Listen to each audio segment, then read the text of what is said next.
I'm Larry Menti. This week on Jersey Matters, we sit down with New Jersey's health commissioner to find out how he feels about legalized recreational marijuana in the state. Another measles outbreak, another push to get every kid vaccinated. And how clean is the water at the Jersey Shore this summer? We check it out. But first, Dawn Stensland-Menti was with former governor and former U.S. Attorney Chris Christie when the Mueller Report was made public. Dawn.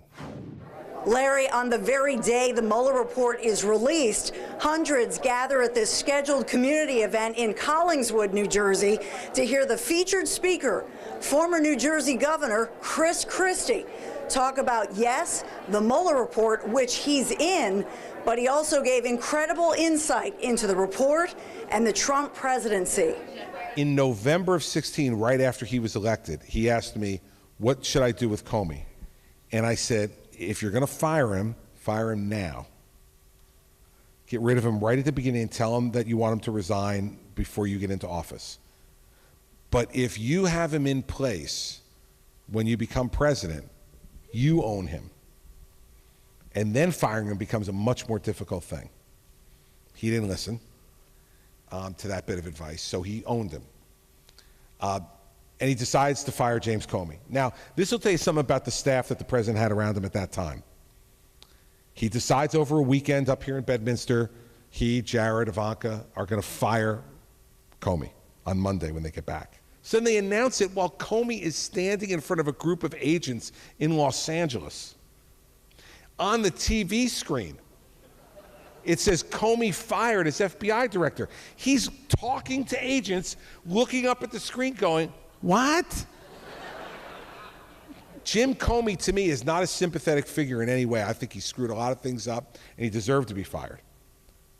But they made him a sympathetic figure that day because of awful staff work.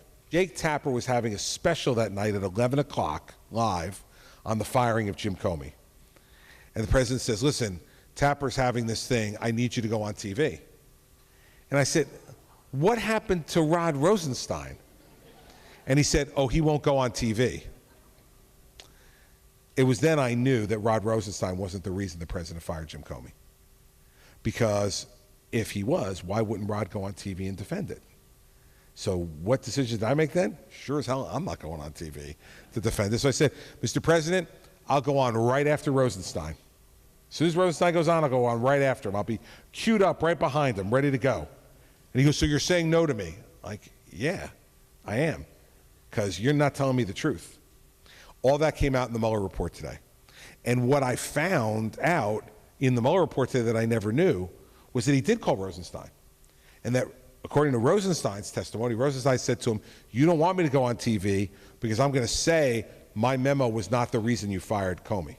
The good news is that there was no collusion with the Russian government. That should make every American, whether you're a Republican, a Democrat, or an independent, happy, because we would not want for a moment to have the campaign of our president having colluded with a foreign enemy to try to affect the election. And so I think that's great news, and it should be the headline. And what we should do, and I hope what the president will do, is use the first part of that report to lay out a blueprint for how we're going to protect the 2020 election from the same type of shenanigans. Because if we think the Russians are going to stop, they're not. And we got to get better at stopping them. On the part on obstruction, first of all, there is no underlying crime to obstruct.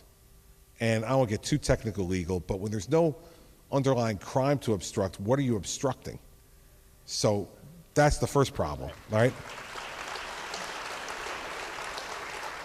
Some things the president did in there that disappointed me, that I wish he wouldn't have done. But in the end, he didn't commit a crime, and we need to move on and get back to the country's business.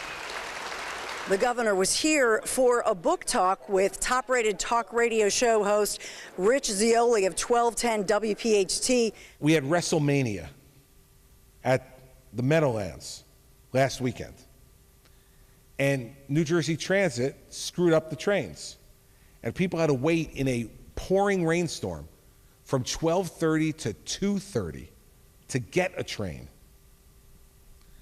I watch this and I go, because I went through a WrestleMania when I was governor and a Super Bowl. And I watch this and I go, oh man, the governor's going to get tagged on this, something fierce. So the next day he has a press conference. He says, it's all Chris Christie's fault. I'm like, I've been out for 15 months. He says he starved New Jersey Transit. New Jersey Transit's budget went up 56% in the 8 years I was governor. 7% a year. It's hardly starving somebody. So I turned to Mary Pat and I said, I'll tell you exactly what I said. Screw this. I said, I'm not keeping quiet anymore. I said, I've given this guy 15 months to take responsibility for the job that he asked for. There was no one in my life more influential than my mother in who I am. There was no one who gave me more confidence. There was no one who loved me more intensely. And there was no one who believed in me more than her. And everything that I've accomplished since then, all the stuff as U.S. Attorney, all the stuff as governor and running for president, are all because of her.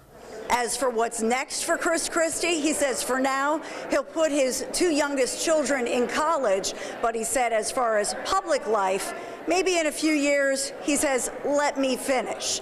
I don't think public life is over for Chris Christie. Reporting for Jersey Matters, Dawn Stens-Lamenti. Larry, back to you.